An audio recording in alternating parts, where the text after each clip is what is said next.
بسم اللہ الرحمن الرحیم۔ Brookfield online classes میں اردو کے لیکچر میں صبا ظفر کی طرف سے خوش آمدید۔ بیٹا ہم لوگ پڑھ رہے تھے حصہ غزل۔ حصہ غزل کی آج ہم نے پڑھنی ہے شیخ غلام حمدانی مصحفی کی پہلی غزل۔ تو آئیے دیکھتے ہیں سب سے پہلے شیخ غلام حمدانی کا تعارف۔ شیخ غلام حمدانی مصحفی کا تعارف۔ شیخ غلام حمدانی مصحفی 1751 یعنی 1751 میں امروہہ میں پیدا ہوئے۔ جوانی میں دہلی آ گئے۔ جب دہلی کے حالات خراب ہوئے تو دیگر شعراء کی طرح آپ لکھنؤ چلے گئے۔ یہی وجہ ہے کہ آپ کی شاعری میں دہلی اور لکھنؤ کی شاعری کا امتزاج پایا جاتا ہے۔ مصحفی ایک قادر الکلام شاعر تھے۔ مصحفی کا اسلوب نہایت سلیس، بے حد سادہ اور تخلیقی نفاست کا حامل ہے۔ ان کے لہجے میں ایک دھیما پن اور ٹھہراؤ ہے جو ان کی غزل میں ایک طلسماتی فضا پیدا کرتا ہے۔ مصحفی کو غزل پر ایک استادانہ کمال حاصل ہے۔ وہ پائمال موضوعات کو بھی نئے انداز سے برتتے ہوئے ان میں کوئی نہ کوئی جدت کا پہلو پیدا کرتے ہیں۔ ان کے کئی ایک اشعار کو ضرب البصر کی حیثیت بھی حاصل ہے۔ مولانا محمد حسین آزاد نے آب حیات میں لکھا ہے کہ یہ اصول فن سے بال برابر بھی سرکتے نہ تھے۔ کلام پر قدرت کامل تھی۔ مصحفی کی غزلیات میں روانی اور جوانی پائی جاتی ہے۔ وہ صحت زبان کا بھی بہت خیال رکھتے تھے۔ ان کے اشعار میں ترنم بھی پایا جاتا تھا۔ مصحفی کا کلام عاشقانہ مضامین سے بھرا ہوا ہے۔ جذبہ عشق کی آنچ ان کی شاعری میں شروع سے آخر تک محسوس ہوتی ہے۔ ہاں کہیں تند، کہیں تیز، کہیں ہلکی اور کہیں دھیمی ہے۔ مصحفی کے کلام میں غم عشق کے بیان میں میر تقی میر کی گھلاوٹ ملتی ہے۔ احساس محرومی، سوز و گداز اور درد و غم کا بیان کثرت سے ملتا ہے۔ محبت کے روایتی موضوعات، توکل، قناعت، استغنا، دنیا کی بے ثباتی، عشق حقیقی کا بیان بھی مصحفی کی شاعری میں موجود ہے۔ مصحفی کا ایک شعر ہے کہ لاکھ ہم شعر کہیں، لاکھ عبارت لکھیں، بات وہ ہے جو تیرے دل میں جگہ پاتی ہے۔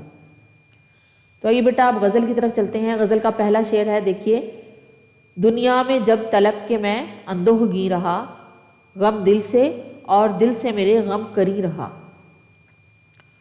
اندوہگی مطلب پریشان، رنجیدہ، غمزدہ، غمگین۔ کری کا مطلب ہے نزدیک، قریب۔ مفہوم دیکھیے اس کا کہ میں جب تک دنیا میں رہا ہوں تم میرے دل سے قریب رہے ہو۔ اچھا بیٹا یہاں میں بتاتی چلوں، تشریح کے شروع میں جو ہے جو آپ تعارف میں سے ایک عبارت، ایک پیراگراف آپ لکھیں گے یہاں پہ، اس کے بعد جو ہے آپ تشریح شروع کریں گے۔ شاعر اپنی زندگی اور غم کے گہرے تعلق کے بارے میں یہاں بتا رہا ہے۔ وہ کہتا ہے کہ جب تک وہ زندہ رہا، غمزدہ حیات کے ہاتھوں پریشان رہا۔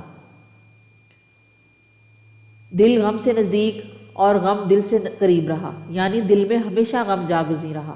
زندگی میں پھول کم اور کانٹے زیادہ رہے ہیں۔ یا خوشی کے لمحات چند ایک تھے، جبکہ دکھ اور درد کے سلسلہ طویل تر ہے۔ جب تک دم میں دم رہتا ہے، غم انسان کے ساتھ ہی رہتا ہے۔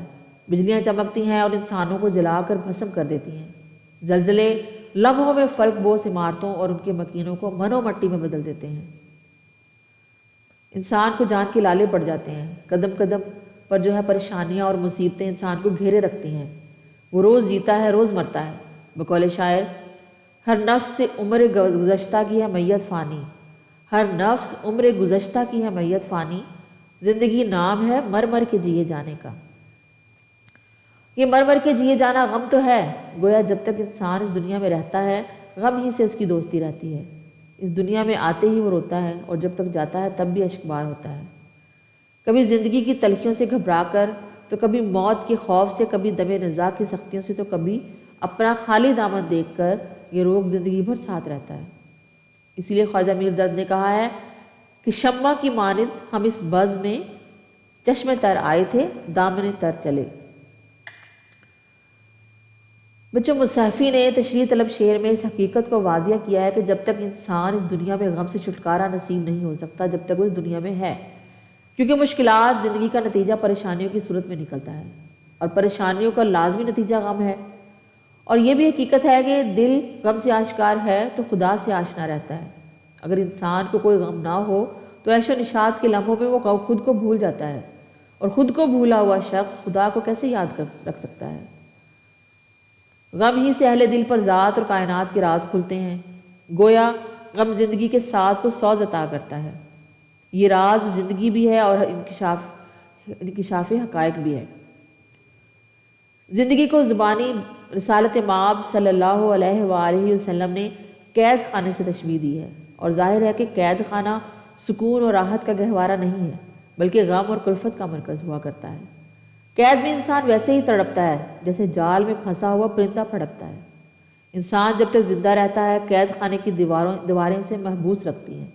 مرزا غالب نے اس حقیقت کو کچھ یوں بیان کیا ہے: قید حیات و بند غم اصل میں دونوں ایک ہیں، موت سے پہلے آدمی غم سے نجات پائے کیوں؟ گویا موت ہی کے بعد غم زندگی سے نجات کی کوئی صورت نکل سکتی ہے، ورنہ زندگی میں زندگی کے غم سے نجات ممکن نہیں۔ مختصر یہ کہ انسان کو حالات بھی پریشان کرتے ہیں، خیالات بھی، یادیں غم ہی لے کر آتی ہیں۔ ہر گزرا زمانہ اچھا اور ہر حال اندوہناک ہوتا ہے۔ رہ گیا مستقبل تو اس کا خوف انسان کو مسلسل پریشان رکھتا ہے۔ اگر زندگی میں خوشی کے کچھ لمحے گزرے ہیں تو اس کی یاد حال کی تلخیوں میں اضافے کا باعث بنتی ہے۔ غم دیمک کی طرح انسانی عمارت کو کھوکھلا کر دیتے ہیں۔ یہ امر بیل کی طرح زندگی کی ہریالی کو بھی کھا جاتے ہیں اور اسے ایک المیہ بنا دیتے ہیں۔ دوسرا شعر دیکھیے بچوں اس کا، غزل کا: رونے سے کام بس کے سب اے ہم نشیں رہا، رونے سے کام بس کے شب اے ہم نشیں رہا، آنکھوں پہ کھینچتا میں سرے آستیں رہا۔ بس کے مطلب چونکہ، اس لیے، سرے آستیں قمیض کی باہوں کا سرا۔ مفہوم دیکھیے اس کا: میں رات بھر روتا رہا اور اپنی آستین سے آنکھوں کو صاف کرتا رہا۔ تشریح ہے کہ تشریح طلب شعر میں شاعر کہتا ہے کہ انسان کا دل سینکڑوں تمنا اور ہزاروں خواہشات کا مرکز ہے۔ وہ تمام عمر ان آرزوؤں کی تکمیل کے لیے جد و جہد کرتا رہتا ہے۔ اس کی کسی خواہش اور آرزو کی تکمیل اس کے بس سے باہر ہو تو حالات کے تقاضوں کے مطابق اس میں کچھ نہ کچھ تبدیلی کر کے کوئی اور راستہ ڈھونڈ لیتا ہے۔ لیکن اس کی کوئی ایک خواہش ایسی ضرور ہوتی ہے جسے وہ ترک نہیں کر سکتا، لیکن جب اسے خواہش پوری ہوتی ہوئی نظر نہ آئے تو وہ گریہ زاری، ماتم اور واویلے پر اتر آتا ہے۔ اس شعر میں شاعر اپنی زندگی کو سراپا غم قرار دیتے ہوئے رات کو اپنے رونے کا ذکر کر رہا ہے کہ شاعر کی زندگی سراپا غم ہے۔ غم کا نتیجہ آنسو ہوا کرتے ہیں، اس لیے شاعر رات بھر روتا رہتا ہے۔ اس کے دل میں ہر وقت غم کے بادل چھائے رہتے ہیں جو برستے ہیں تو آنکھوں کے رستے بہہ نکلتے ہیں۔ دل کا حال آنکھوں سے اور آنکھوں کا دل سے بڑا گہرا تعلق ہے۔ ادھر دل میں گھٹا چھاتی ہے، ادھر آنکھیں برسنے لگتی ہیں۔ کسی شاعر نے اس بارے میں بڑے خوبصورت الفاظ میں اس خیالات کا اظہار کیا ہے کہ کہتا ہے کہ دل میں ایک درد اٹھا، آنکھوں میں آنسو بھر آئے، بیٹھے بیٹھے ہمیں کیا جانیے کیا یاد آیا۔ بچوں مصحفی اس شعر میں شب بھر رونے کا ذکر کر رہے ہیں۔ دن کو تو انسان کاروبار زندگی کی بنا پر وقتی طور پر غم کو بھول جاتا ہے، مگر رات کو جب وہ تنہا ہوتا ہے تو یادوں کا ایک ہجوم اس کو احاطہ کر لیتا ہے، غم اسے گھیر لیتے ہیں، تب کوئی دیکھنے والا نہیں ہوتا، اس لیے وہ رات بھر روتا رہتا ہے اور آنسوؤں سے دل کے غم کو دھونے کی کوشش کرتا رہتا ہے۔ دن کو وہ دنیا والوں کے سامنے مسکراتا ہے، اس کی خوشیوں میں شریک بھی ہوتا ہے، مگر رات کو وہ اپنی تنہائی کو اپنے آنسوؤں سے بہلاتا رہتا ہے، اور آنسو شب کے اندھیرے میں ستاروں کی طرح بکھرتے رہتے ہیں۔ جیسے بقول شاعر: چھپ چھپ کے روؤں اور سرے محفل ہنسوں، مجھ کو یہ مشورہ میرے درد آشنا کا تھا۔ مصحفی نے اس شعر میں رات کی تنہائی اور اندھیروں میں لو دینے والی انہی چراغوں اور ستاروں کا ذکر کرتے ہیں کہ وہ کہتے ہیں کہ رات بھر آنسو بہانے میں مصروف رہتا ہے اور رات بھر اپنی آستین کو آنکھوں کی طرف کھینچتا رہتا ہے اور اپنے آستین سے اپنے بازو کے سرے سے اپنی آنکھوں کو پونچھتا رہتا ہے، صاف کرتا رہتا ہے۔ بقول شاعر: میری روح کی حقیقت میرے آنسوؤں سے پوچھو، میرا مجلسی تبسم میرا ترجمہ نہیں ہے۔ غم اسے کسی پل چین نہیں لینے دیتے، بے قرار ہو کر وہ ہلکی ہلکی آنچ پر سلگتا رہتا ہے اور اس آنچ سے اٹھنے والا دھواں کسک آنسو بن کر بہتی رہتی ہے۔ اس کی بے قراری اور بے چینی اسے کسی کروٹ سانس نہیں لینے دیتی چین کا۔ انہی خیالات کا اظہار میر تقی میر نے کچھ ایسے الفاظ میں کیا ہے: روتے پھرتے ہیں ساری ساری رات، اب یہی روزگار ہے اپنا۔ مختصر یہ کہ رات کے لمحات میں ستاروں کی چھاؤں میں وہ وقت کے خاموش آنگن میں آنکھوں سے بہنے والے آنسوؤں اور موتیوں سے کم نہیں ہوتے کہ ان کا ظہور دل کے صدق سے ہوتا ہے، یا آسمان غم کے ستارے ہوتے ہیں، یہ روح میں لگی ہوئی آگ کے انگارے بھی ہوتے ہیں، اور اپنی لغزشوں پر ندامت کا سچا اظہار بھی۔ اور روح کے کرب کے ترجمان بھی. یہ پرانی یادوں کو تازہ کرتے ہیں اور عالم فراق میں دل کی پریشانیوں کے لیے ایک عظیم سہارے کا کام دیتے ہیں. بقول شاعر ہے کہ انہیں تو آنسو سمجھ کر جو نہ مٹی میں ملا ظالم، انہیں تو آنسو سمجھ کر نہ مٹی میں ملا ظالم، پیام درد دل ہے اور آنکھوں کی زبانی ہے. تیسرا شعر دیکھیں بچوں اس غزل کا. تیسرا شعر ہے کہ نازک مزاج تھا میں بہت اس چمن کے بیج، جب تک رہا تو خندہ گل سے ہنسی رہا.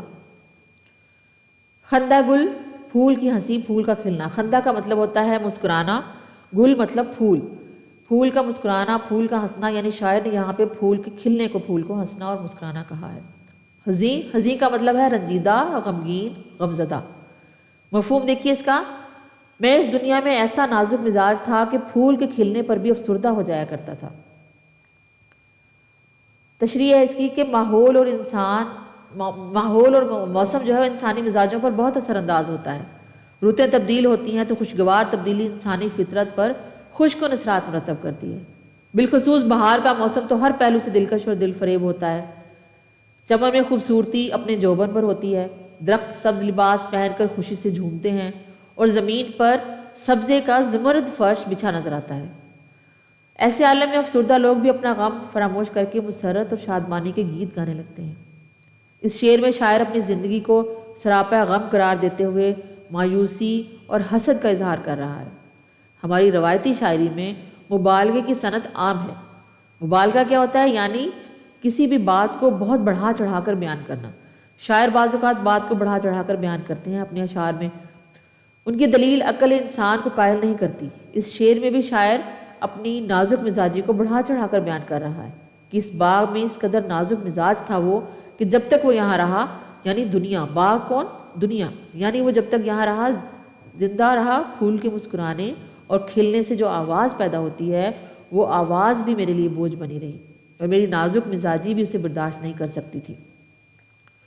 حساسیت کی وہ انتہا ہے جو انسان میں بدمزاجی اور مایوسی پیدا کر دیتی ہے اور ساری زندگی کی رنگینیوں کے باوجود انسان خود کو تاریکیوں میں محسوس کرتا ہے. بقول شاعر 100 بار چمن مہکا، 100 بار بہار آئی، دنیا کی وہی رونق، دل کی وہی تنہائی. یہ دراصل انسان کی وہ کیفیت ہے جس میں انسان جب مبتلا ہوتا ہے تو اسے بہاریں بھی خزاں کی مانند نظر آتی ہیں. اسے کھلتے ہوئے پھول فنا اور مایوسی کا درس دیتے ہیں. اس کے اندر کی تاریکی دنیا کو بھی تاریکی دکھاتی ہے. اسے اپنے ارد گرد اندھیرے ہی اندھیرے نظر آتے ہیں. کوئی انسان کے باہر کا موسم اس کے اندر کی موسم کا محتاج ہوتا ہے. اگر یہی موسم خوبصورت ہو تو انسان کو ساری دنیا میں بہار اترتی دکھائی دیتی ہے، چاہے سخت خزاں کا موسم کیوں نہ ہو. اس کیفیت میں حسد کا پہلو شامل بھی ہے. یعنی ایک انسان جو پھولوں کے کھلتے ہوئے دیکھتا ہے تو وہ اس سے جلن محسوس کرتا ہے کہ اس کی اپنی زندگی مصیبتوں سے بھری ہوئی ہے، جبکہ دنیا اپنے حال میں مست ہے. وہ تو اذیت، مصیبت اور ملامت اور بلاؤں سے گزر رہا ہوتا ہے. لیکن لوگ ہنستے بولتے اپنی زندگی جی رہے ہیں. اسی لیے دوسروں کو ہنستے دیکھ کر، کلی کو چٹک کر پھول بنتے دیکھ کر سب سے جلن محسوس کرتا ہے.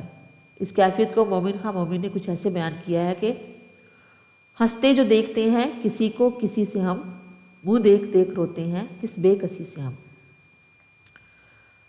بچوں مختصر یہ کہ عشق کتنا ہی نازک مزاج کیوں نہ ہو، یہاں تک کہ خندہ گل اس کے لیے گرانی کا باعث ہو یا غنچہ چٹکے اور وہ شور مچا دے کہ کہاں شور ہو رہا ہے، ایسے مضامین میں مبالغہ تو ضرور ہے، وہ شعر کا حسن ہے، مگر حقیقت سے اس قدر دور ہے کہ اکثر بات بے مقصد رہ جاتی ہے. ٹھیک ہے بیٹا، آج اتنا ہی کافی ہے. بقیہ اشعار اگلی حصے میں، اگلی غزل میں، اگلے لیکچر میں ہوں گے. اللہ حافظ.